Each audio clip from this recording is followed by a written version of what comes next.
Monsoon हो या monsoon सत्र, अगर दोनों प्रोएक्टिव हो तो बहुत ही प्रोडक्टिव होते हैं।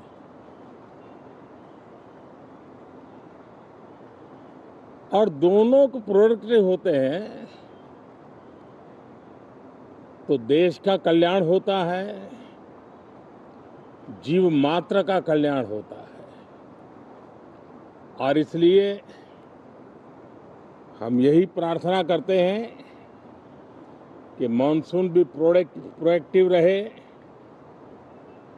मॉनसून सत्र भी प्रोडक्टिव रहे। साथियों, पिछले एक महीने में देश ने अनेक सिद्धियां प्राप्त की है और देशवासी गर्व से भर जाएं, इस प्रकार की सिद्धियों का सिलसिला चला है। चाहे राष्ट्रीय हो, अंतर्राष्ट्रीय हो और अब तो अंतरिक्ष भी हो, एक प्रकार से भारत के लिए गर्व के पल रहे हैं। पिछले वर्ष मॉनसून सत्र के ठीक पहले भारतीय नागरिक इंटरनेशनल स्पेस स्टेशन पर पहुंचा था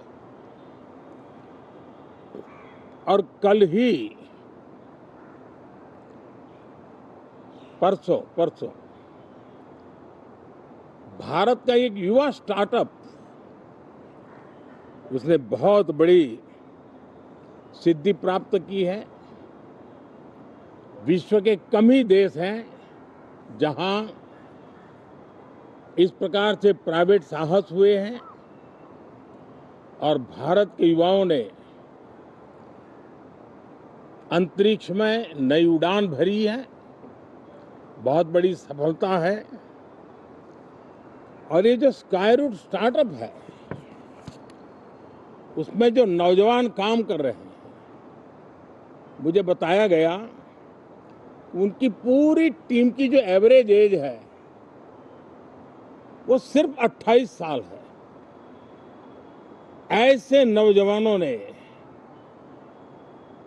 ये काम करके दिखाया है। मैं किसी 56 साल के नौजवान की बात नहीं कर रहा हूं। मैं देश के ये स्टार्टअप ने 28 के एवरेज वाले नौजवानों ने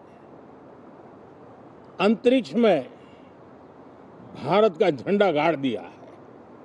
उनको तो बधाई है ही है, लेकिन ऐसी बातें जो हैं, जो भारत को आत्मविश्वास से भर देती है, विश्व में भारत का प्रोफाइल सर्वमान्य, सर्वस्वीकृत बनता जाता है।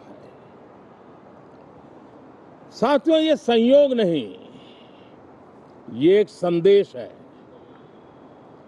और बड़ा मजबूत संदेश है कि हमारे देश के युवाओं की क्षमता और उनकी आकांक्षा अंतरिक्ष जितनी असीम है, इससे बड़ा संदेश देश के लिए कोई और प्रेरणा नहीं दे सकता है।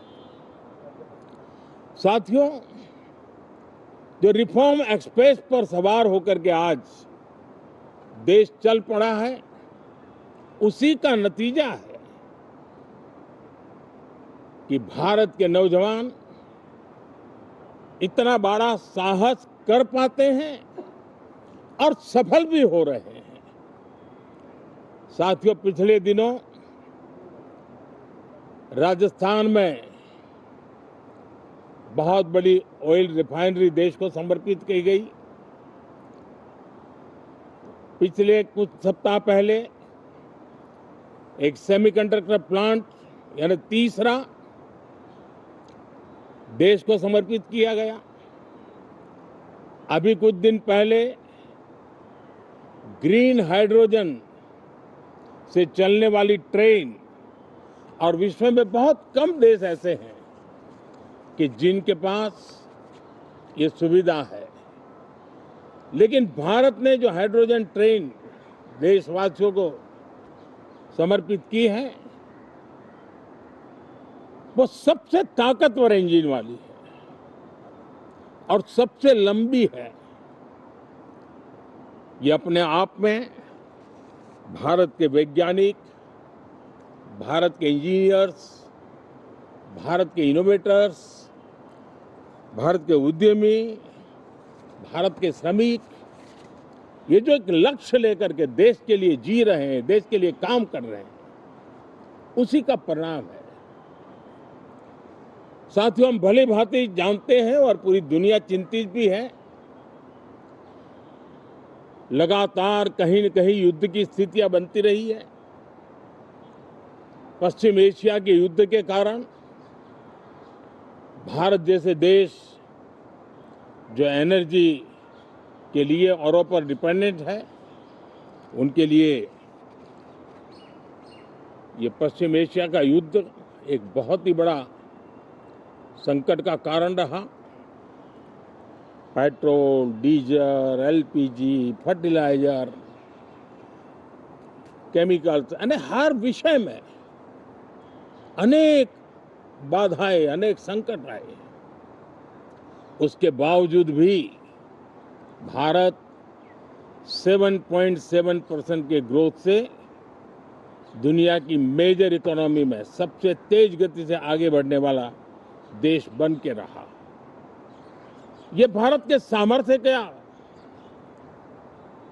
परिचायक है। भारत किस प्रकार से उत्साह और उमंग के साथ नई ऊंचाइयों को पार करना चाहता है, उसकी इसमें एक झलक है। और ऐसे में जब ये मॉनसून सत्र आरंभ हो रहा है, देश ने स्पीड पकड़ ली है और संसद का स्पिरिट उस स्पीड में नई ऊर्जा भर सकता है। सकारात्मक स्पिरिट राष्ट्र के लक्ष्यों को प्राप्त करने के लिए बहुत आवश्यक होता है। हमारे सदन में बहुत अनुभवी सांसद भी है, दल उनका कोई भी हो, लेकिन उनके पास एक लंबा अनुभव है। ऐसे समय में उनके अनुभव की, उनके ज्ञान की संसद को भी जरूरत है, देश को भी जरूरत है। और इसके लिए संसद का चलना, सार्थक चर्चा होना, मिलजुल करके देश को आगे ले जाने के संकल्प लेना, ये मैं समझता हूं कि बहुत ही समय की मांग है। एस्पिरेशन से भरे हुए देश के युवाओं की मांग है कि हम आगे बढ़े। आज समय की मांग है कि राष्ट्र निष्ठा से भरे हुए, राष्ट्र भक्ति के लिए जी रहे आवाज को सदन में उचित मंच मिलता रहे, वे अपनी आवाज को बुलंद करे, देश को दिशा दे। और इसलिए मैं आशा करता हूं और मुझे पक्का विश्वास है, जहां तथ्य होते हैं, जहां तर्क होते हैं, वहां तूफान के लिए जगह नहीं होती है। अगर तर्क मजबूत है, तथ्य मजबूत है, तो शांत चित्त से भी अपनी आवाज को बुलंद बनाया जा सकता है। मैं आशा करता हूं तर्क और तथ्य के साथ सदन की चर्चा को समृद्ध किया जाए, हर आवाज को अवसर मिले, हर विचार को सम्मान मिले। ये संसद की हमारी भूमिका है। मैं सभी सांसदों से बढ़ चढ़ करके इस सदन में हिस्सा लेने के लिए निमंत्रित करता हूं। आज सुबह स्पीकर महोदय जी ने भी सोशल मीडिया के माध्यम से देश के सांसदों का स्वागत करने के अपने भाव को व्यक्त किया है, मैं भी उसमें अपना स्वर मिलाता हूं। आप सबका बहुत बहुत धन्यवाद। नमस्कार।